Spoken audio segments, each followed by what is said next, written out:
to the CTA Foundation's CES 2021 interview series. My name is Henry Shirelli, and I am a Consumer Technology Association Foundation board member. And I'm also honored to be a member of the Consumer Technology Hall of Fame. And I'm even more honored to be joined today by Leslie Jones. Leslie is the Executive Director of the Filomen M. D'Agostino Greenberg Music School. That's quite a name. So I think they mostly call it the FMDG Music School. So Leslie, welcome. And Thank you, Henry. Thanks for sharing your time today. Yeah, it's nice to be here. The FMDG Music School is recently, in the last 2 years, an independent community music school. For many, many years, actually for 105 years, we were part of a larger organization, Lighthouse Guild, and we decided that it was time to be independent, and it's been a great 2 years, and just happy to be here with you and happy to be a CTA Foundation grantee. Yeah, we were talking about this. I have had the privilege to personally visit the school, and to me, it was both a very meaningful and memorable experience. You've done some just remarkable work at FMDG Music School. So let's start out by sharing with our viewers some of the work done by the music school. Sure. As I said, we follow the model of a community art school, community music school, which just means that you serve students of all ages. In our case, it's from 5 to 95 or above. And some of our students follow a professional trajectory, and in that way, we are able to help them. Some are recreational, and our kids are amazing. Truly, it's a place for everyone. We started out, in a rather small community music school model. But as time has progressed, and now with all of our virtual teaching and different aspects of what we do, we are rapidly becoming a resource center for everyone nationwide. In addition to, as I said, a sequential music education curriculum, what we do is we produce all of our Braille, large print, and audio files in-house, so that there is a quick turnaround in time for people to learn and be current and be right in the middle of the trends that are happening with peer schools and just the music business. Yeah, so it sounds like you're a model for the community music schools. Is it domestic or is it global or?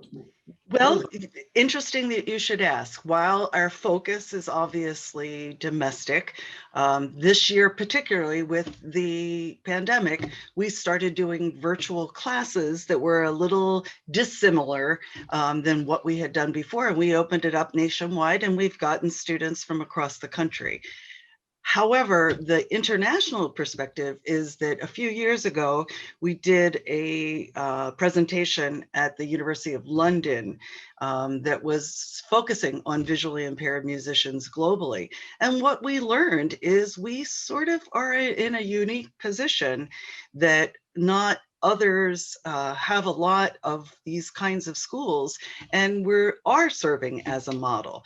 So that's something that we want to explore more and more now that we are a standalone organization. You can do that more when there's not so many other avenues that a larger organization has to attend to.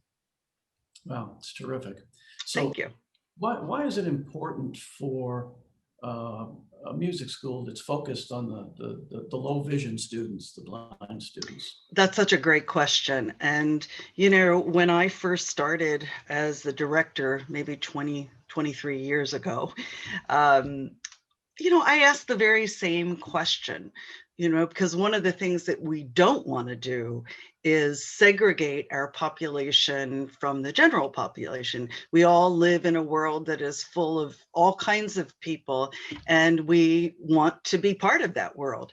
So one of the things, though, that I quickly learned and still feel very strongly about is that people who have vision loss must have quick accessibility to materials in Braille, large print, and audio.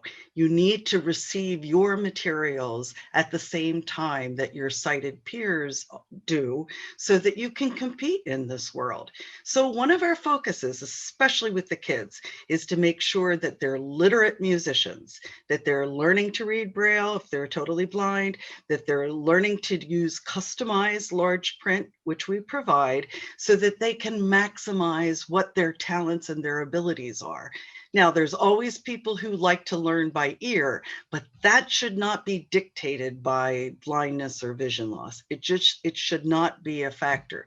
People want to play by ear, we can do that too, but that should not be primary. And so having a school where you can learn those tools specifically and share information with your colleagues about devices and about all of the things that are very unique to vision loss. That's why it's important. The secondary reason, that's what I just spoke about was our direct services. But the second part is, like you said earlier, the resource aspect of it. What do you do when you have a child who's in the band in Iowa and you have no access to music? We should be that resource that people come to and say, can you help us? Can you get something transcribed so that they can participate and they don't have to learn by ear? Those are the things I think that are critical. And as you know, as we march through the years past ADA, this is expected. And one of the things I'm most proud is that our students are their own advocates now. They know what they need and they can say it, and they can refer them, the offices of disabilities, back to us, and we can serve as consultants and showing others the way. We have a very, very talented student right now. You may have heard him. His name is Matthew Whitaker. He's now a second-year student at Juilliard, but you know, our accessible music technology division, we went to Juilliard and we consulted with his professors, with their IT team, and with the Office of Disabilities.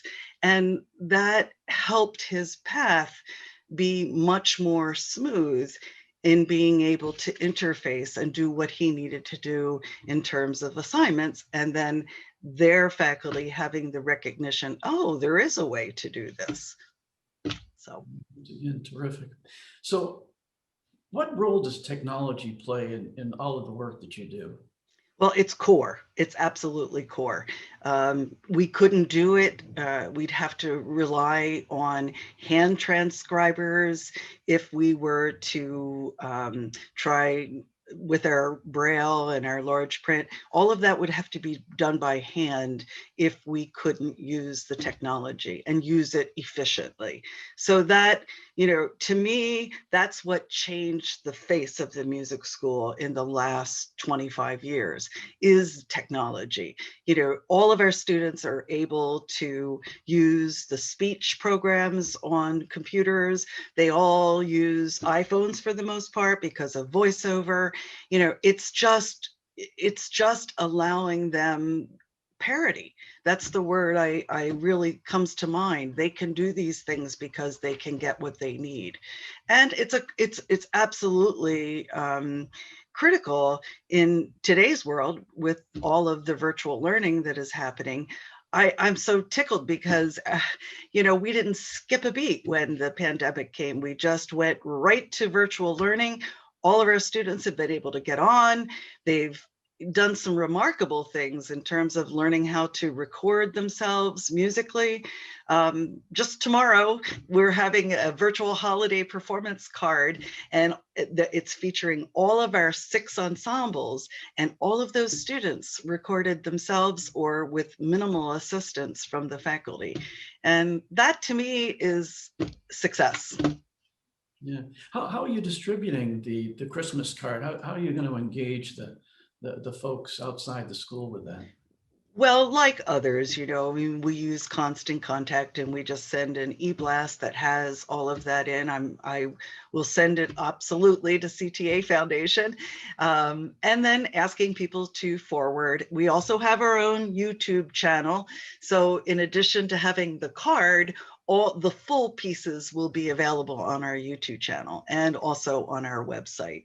So, we're covering the gamut. We want this to be out there as much as possible. It's a special school. I can't say enough about the faculty that has stayed with us and all of our students that have just been incredibly committed. And yeah, it's just exciting. It's an exciting time for us in this crazy pandemic. Yet there's many, many silver linings when an organization takes the time to think out of the box. Yeah, terrific. Thank you. Although it's virtual, here we are at CES 2021. So beyond the technology that uses school today, are there any emerging technologies that you think are going to have any value in the near future? Well, I will be new to the CES conference. And so it's exciting for me to go for the first time. And as a musician myself, one of the things I'm hoping that there will be developed are more platforms where there isn't so much latency. One of the things that's such a challenge with music is that you can't really sing together or play together on Zoom. So both parties, your students as well as your school, has to have equipment that can handle some of the software like a Jam Kazam and some of these other different platforms. But that's the challenge, when you're dealing with students that have challenges and financial challenges as well as physical challenges, that's a tough one. As you know, I mean, the biggest thing that schools in general are dealing with is access to high quality Wi-Fi and all of those things. So it's the same thing with our population. It's a wide range of students, and some have better access and better devices than others. So that's one of the things that I'm looking forward to learning, if there's anything that anyone is doing to help platforms like that become, synchronized. Yeah, latency is always an issue. So Yeah. your curriculum, it's vocal and musical instrument and production, or how does that work? Yeah, we have all the instruments, basically voice. We have a big contingent of voice. We have all the different genres. We offer all classes in different genres. That's the nature of a community music school, which I love. So that's fun. And the production, like you said, performance is normally a very big activity. And this year, the other thing that's happening that is, again, innovative is the partnerships that we have with some dance programs. And that is new. We've had a relationship with an organization called the National Dance Institute for our children, but now we're offering some things to our adults as well. And just last Monday, actually, there was an article, big article in the New York Times about a 5-week class that we offered on the Nutcracker. And it was partially, one of the things that was fun about it is that we were going into an iconic dance piece through the lens of Tchaikovsky, so through the lens of music. And then we were doing some steps to get the feeling in your body of what these pieces are about. And then we sent care packages, and in the care packages they had a Nutcracker, they had the score, they had the story, they had Tool from Tutu, so they could feel what it was. It was a big hit. People, just because you have vision loss does not mean that you don't want to know what iconic works are in the arts disciplines. That's terrific. Yeah, So thank you. Leslie, where can people go to learn more about the FMDG Music School? Well, our website is just what you just said, fmdgmusicschool.org. We do have a YouTube channel, and also you can click on the New York Times for different articles. In the New York Times article that came out on December 7th, there are links that take you to our website. So there are many different ways. We come up pretty quickly in a Google search, and we just look forward to increasing the visibility of our school and helping more people with vision loss be involved in music. I mean, I think music is one of the few areas in this pandemic that has kept people's spirits high and involved with their peers. Well, Leslie, many thanks for joining us today, and many thanks for what you do for the low vision community. For the audience, if you'd like to learn more about the Consumer Technology Association Foundation, you can go to ctafoundation.tech. That's ctafoundation.tech. And thanks very much for being with us today. Thank you, Henry.